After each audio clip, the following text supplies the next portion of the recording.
This is CGTN, China Global Television Network.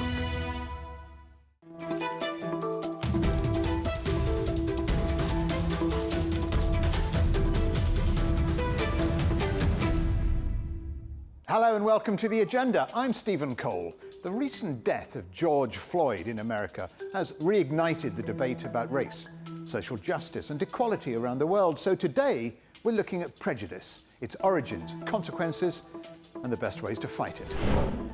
Millions have taken to the streets in protest, but is that enough to really make a difference?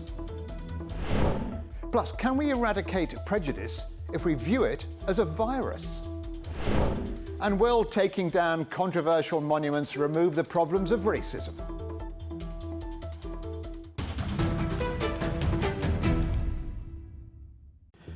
Various forms of prejudice have influenced everything from ancient religious persecution to the slave trade, the oppression of women, homosexuals, the elderly, and ethnic minorities. So what is it? Well, a prejudice is a premature judgment. This means when we decide about a person, place, or thing before we have all the information. We do this because it helps us to have a general overview of the world. When we meet somebody new, our subconscious mind makes a snap judgment, sorting the person into categories like gender, race, religion, sexuality, and age. We are judging whether someone is like us and belongs to our group or like them, an out-group. We do this because we are social animals and our identity comes from the group we belong to or would like to belong to. But just because it's in our nature doesn't mean it's always right. One bad experience with a person from a particular group can cause a person to think of all the people from that group in the same way. This is called stereotyping and can lead to prejudice, bias, and discrimination. And that in turn can lead to individuals or entire communities feeling vulnerable, frightened, or worthless, and to feelings of inequality or isolation. Prejudice has sometimes led to speculation we may be entering a new era of intolerance, pushing people further apart. The civil rights leader Martin Luther King had it right when he defined equality as judging people by the content of their character, not the color of their skin. So, how do we kick a centuries-old pattern of thought? And what are the first steps to recognizing our own prejudices and perhaps learning a new openness? Well, to answer that and more, I'm joined by the woman who quite literally wrote the book on understanding prejudice. Dr. Mary E. Kite is a professor of social psychology at Ball State University and joins me now. Dr. Kite, welcome to The Agenda. And I want to start by asking you how we try and change ancient patterns of behavior. And is that the first step to recognizing our own prejudices? So I think the most important place to start is to think about the function that stereotypes serve for us. So we have stereotypes because they guide us through the world, and stereotypes give us a lot of information about how to navigate the world. So when you're meeting someone for the first time, your stereotypes give you a place to start with that individual. So if you're talking to a man that you've never met before, you would probably make the assumption that if he's relatively young, he's probably working. And that gives you some information to talk about. But what gets complicated is when we have negative stereotypes. So for example, when we hold the belief that African Americans are lazy, then those stereotypes kind of get in the way and set the stage for negative interactions. So one important thing we can do is try to change those negative stereotypes and to question the stereotypes that we have. We have stereotypes about social groups that guide us. And so those stereotypes are in what we call schemas. And those stereotypes come from the culture, they come from the media, they come from our past experience. And so that's the place where we can really make a lot of change, because we can question our assumptions about that group and change what's in that information box, if you will, that we have about that group. And so that when we start the conversation, we're assuming different things than we might have based on what we learned growing up, for example. Can you teach people not to have stereotypes, or teach people perhaps not to be prejudiced? One thing you can do is really encourage people to be open to having a conversation, so that if you're having a conversation and you have your stereotypes questioned, it's nice if you can just be open to that idea and not defensive. The other thing we can do is increase our contact with members of different social groups. And so the more we interact with people who are different from us, the more we are able to adjust our stereotypes. But that's the biggest ask of all, isn't it? Because so often we stay within our own groups. We do, and there's three, Jeff Meo has written about this idea of the three S's, and one S is simple, and the other S is safe, and the third S is sane. So it's very carefully important for us. If we're in our group, we know the rules, and so it's very simple. We know how to interact with that group. And so it's also safe because we don't have to worry about saying the wrong thing. We don't have to worry about being defensive. We know how to interact and what's expected from us. And the sane part of that is then that feels normal to us. We feel like we're doing what should be done and what fits with the social norms. So when we go outside of our group, then those rules change and we might feel really uncomfortable because we don't know the rules anymore, and people are very leery about making a mistake. And so when we open ourselves to new situations, we also have to open ourselves to the possibility that we're going to get something wrong or we're going to make a mistake. And when we do that, to think about it as a learning experience rather than a criticism. So where does the prejudice come from? Is it learned? Is it handed down by parents? Is it generational? It's all of those things. Prejudice is built into our culture and our cultural systems and our cultural beliefs. And some of it is mirrored in the media, and some of it comes from our parents. A lot of it comes from our peers. And so it's kind of everywhere. It permeates a lot of our lives in ways that we don't think about. So I think it's helpful to think about prejudice in three different ways. One way is to think about your interpersonal interactions, what you believe and what you do as a person. The other thing that's helpful is to think about that system level that kind of goes under the radar, and we're so used to it that we don't necessarily think through why we have it and why we make the decisions that we do. So to give you just one example, in the United States, if you're married and you both work, you pay lower taxes than two individuals with the same income who aren't married and are filing separately.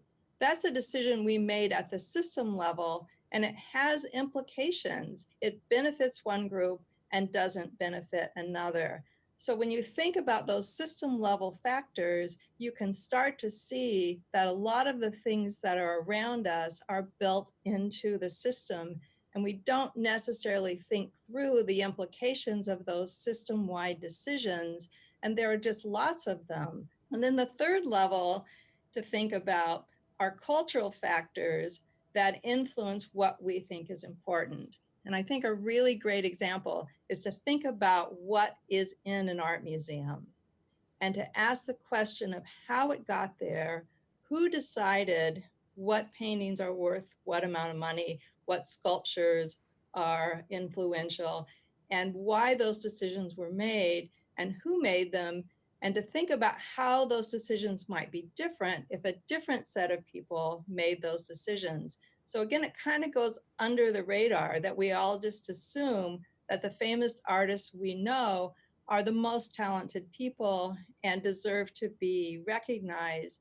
But then that means a lot of people, and usually those are people who are not white and not male, are not recognized in major museums. And we see that changing a lot, which is a very positive sign that people are recognizing more and featuring other groups and saying this art is also culturally important for us. Dr. Kite, Professor of Social Psychology at Ball State University, Indiana, many thanks for joining us on The Agenda. So, as we've heard, there's no simple solution to curing prejudice or discrimination, but one law professor has a theory that if we treat racism like a virus, we may find it easier to eradicate it. Professor Iola Solanki believes that by implementing and adapting the same approach used by public health workers during the Ebola crisis, we could tackle discrimination in our societies. And Professor Solanki joins me now from Leeds. Professor, in what way is prejudice like a virus? I think there are a few ways in which we can make quite a reasonable comparison between a virus and discrimination. So, for example, both are invisible. We can't see coronavirus, we can't see COVID-19, just as we can't see racism. But those who are affected by it can feel its effects. Likewise, we actually don't know when we are affected, when we catch the virus, just as we don't really know at what point in life we might become affected by racism. And then a third way we can say that there's a similarity is in the fact that both can maim and kill. So both can have very long-term and deadly consequences. You also say that we need to take a more holistic approach to discrimination. What do you mean by that? Yeah, so I think traditionally we tend to rely on a more individualistic enforcement of discrimination and racism, and by that I mean the responsibility is really left to individual claimants to bring a case before a court to sue an organization that they think might have treated them in a racially discriminatory way. So the norm is really to rely on individuals to seek justice for themselves. Whereas if we think about the way that public health specialists tackle a virus like Ebola or COVID-19, well, yes, of course, individuals receive treatment, individuals take medicine when that is available, but as well as that, there's a much broader range of interventions made to tackle a virus. So, for example, as we know now, we are all mandated to wash our hands more. We are all required to maintain a distance of at least 2 meters from each other. And then, of course, we're all required to stay at home. So as well as taking action to heal individuals, there is a much broader range of institutional, organizational, and social measures taken to address a virus. And that's what I mean when I say we need to take a more holistic approach to tackle racial discrimination. Now, the search is on around the world for that cure or that panacea, the cure for COVID-19. Do you think there is a search, or there will be a successful search for a cure to prejudice or racism? After all, the Equalities Minister in Britain says Britain is one of the best places to live for black people. We shouldn't take the analogy so far. For me, the analogy is more important in the way it can help us think about tackling racism. I don't think there's any room for complacency. I've been fortunate to live in a number of countries around the world, and there are definitely some aspects of living in Britain that makes it easier to be a black person here. But having said that, given the reports that were produced a few years ago by the Cabinet Office, by David Lammy, by the trade unions, by also Baroness McGregor Smith, there is ample evidence to show us that racism has not declined sufficiently in this country, especially when you bear in mind that we have had 50 years of anti-racial discrimination law in this country. There is still far too much discrimination for us to think we can rest on our laurels because perhaps we have more black people in politics here than in any other country in Europe. So I wouldn't describe Britain as one of the best places to live. I would rather say we have made some progress, but we still have a long way to go. Now, in terms of ever finding a single immunization or a vaccine for discrimination, I don't know that will ever be possible because racial discrimination changes its form over time and in place. So we need to, I think the only way that we can really have a strong barrier against the virus of racism is to educate our children, to perhaps take campaigns such as decolonizing the curriculum more seriously, to ensure that there are Black teachers, Black headmasters, Black vice chancellors in all of our educational institutions, which most certainly isn't the case at the moment, so that we can educate everybody to be more aware of what racial discrimination looks like, and also to make the point that we are all responsible for tackling racial discrimination and eradicating it, just as we are all responsible for tackling COVID-19 to ensure its eradication. Professor Solanki, law professor at University of Leeds, thanks very much for joining us on The Agenda. My pleasure. Thank you for having me. Still to come here on The Agenda, leave them up or tear them down, how statue toppling around the world has refocused the debate on racism.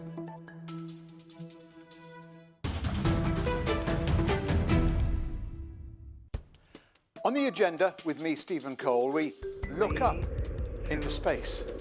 We look down into data. We look at debt. We look at politics. We look at opioids, climate change. We look at all the issues that really matter around the world. But you matter too. We want to tell the stories you want to see and hear about. Make it your agenda.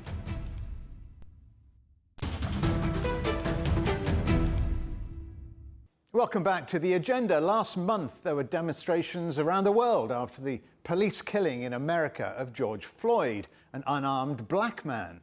The impact of his death has been far-reaching. Films like Gone with the Wind have been questioned for racist stereotypes. TV shows have been taken off air. And across the world, statues of slave owners are coming down. Well, to discuss this and much more, I'm joined by Emeritus Professor at Heriot-Watt University in Edinburgh, Sir Geoffrey Palmer, and from Cape Town by Chumani Maxwele from the Rhodes Must Fall campaign. But first to you, Sir Geoffrey, you were the first black professor in Scotland. Has prejudice played a part in your life at all? Well, I've been in the United Kingdom since 1955. So I've lived through, power. I've lived through politicians who used the N-word to get elected in Smithwick.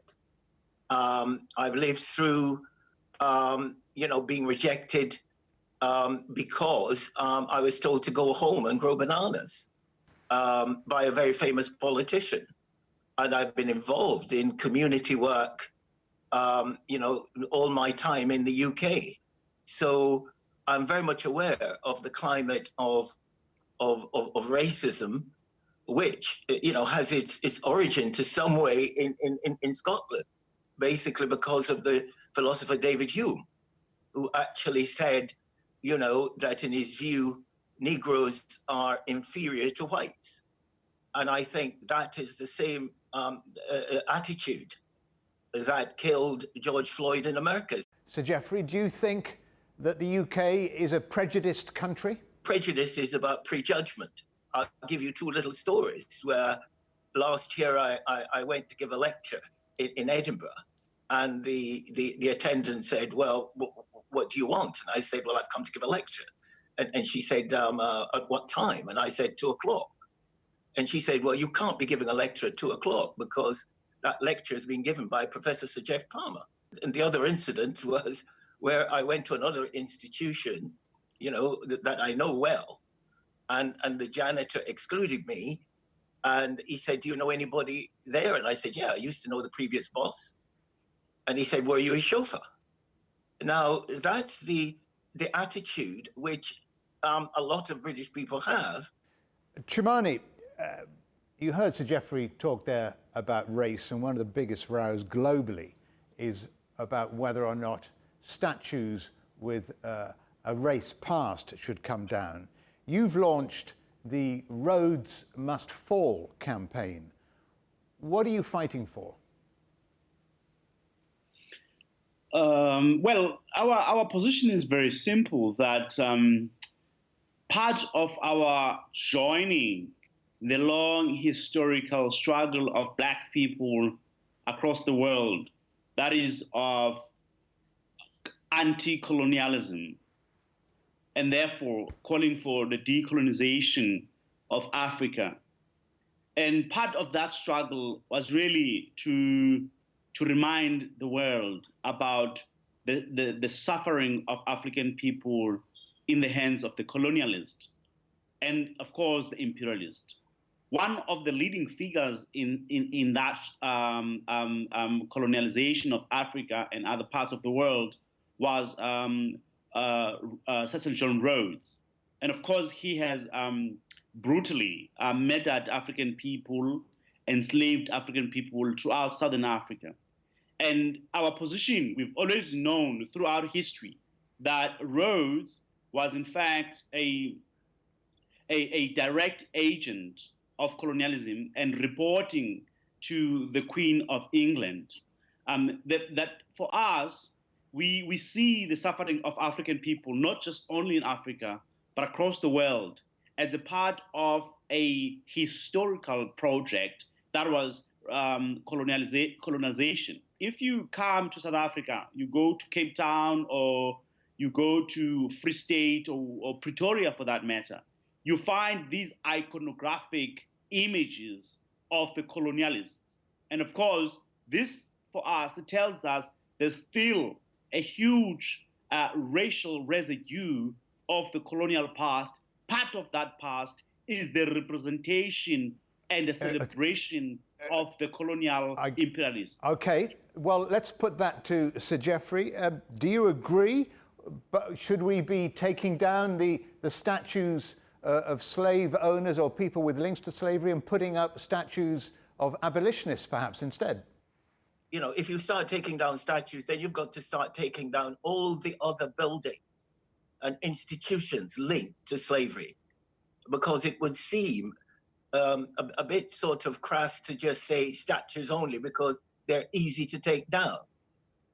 The point is that, as far as my view is, the statues are there, to me, as evidence of their behavior.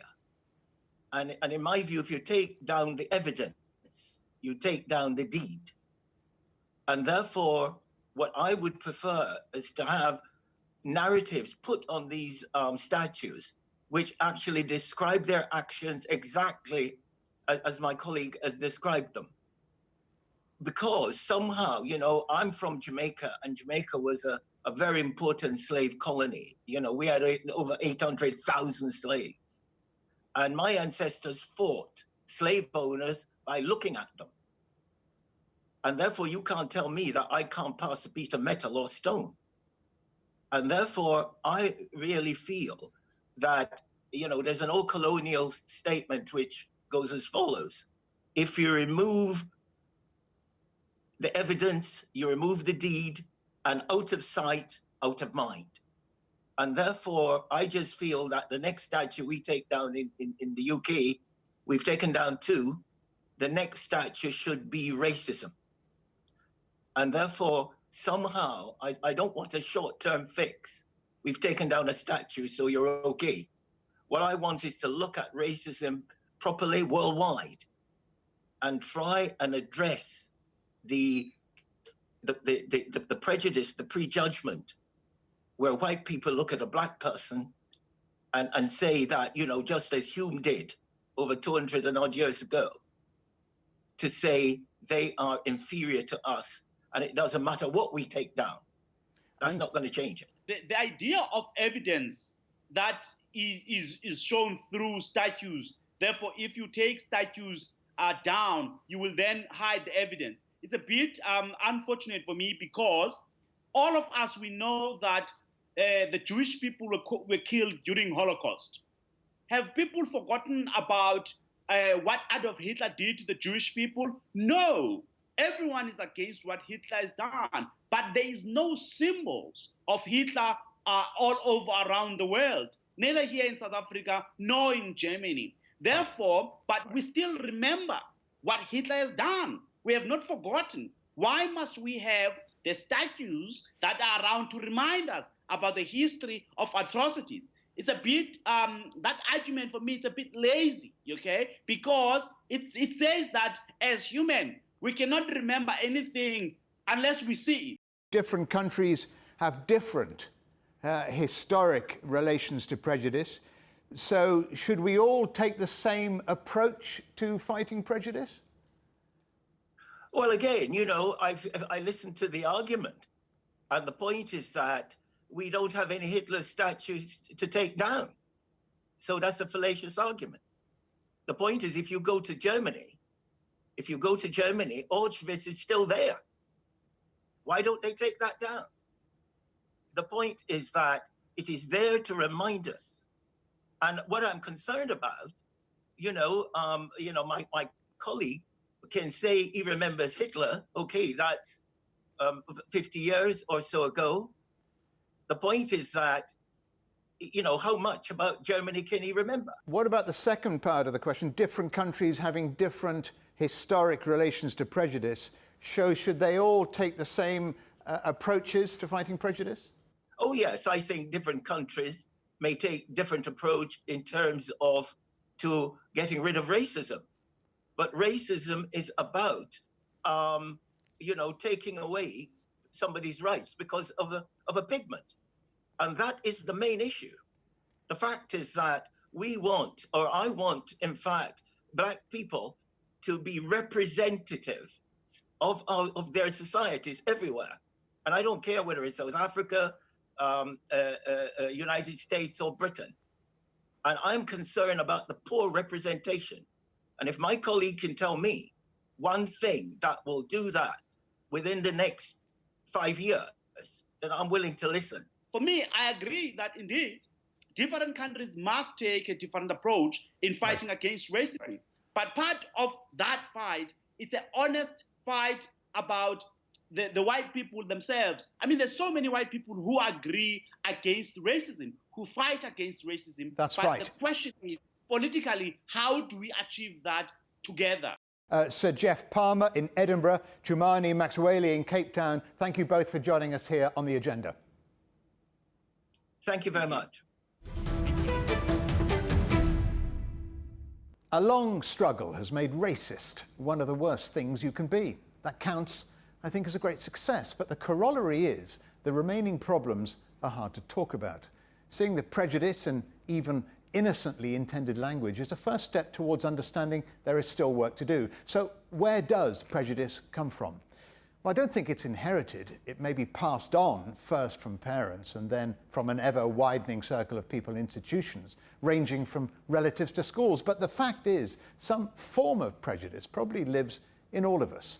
It's something we all know is bad, but it's something we'll still need to recognize in ourselves. It's the backbone of systemic racism. But there's also evidence of a new culture of intolerance and dogmatism that has poisoned our societies, a culture that permits only a single and established view on particular questions and unleashes swift retribution upon those who dissent. Maybe it's time to cancel so-called cancel culture, which means being culturally blocked from having a prominent public platform or career, and instead give way to a more open and frank discussion on the prejudices we may all have. Overt racism may be declining, but unconscious and semi-conscious prejudice or bias remains widespread and sometimes is deeply rooted. For politicians, gesture politics is far easier than examining what really explains the huge disparities between different groups. So I say, let's talk about prejudice. Normalizing it makes people less sensitive and fragile about calling it out in themselves. After all, the fuel for prejudice is confirmation bias and ignorance. Coming up on a future agenda, could the economic fallout from COVID-19 thrust millions more into extreme poverty? And don't forget, for more agenda content, you can visit our website or you can follow us on Twitter and Facebook. But for now, from me, Stephen Cole, and all the agenda team here in London, it's goodbye.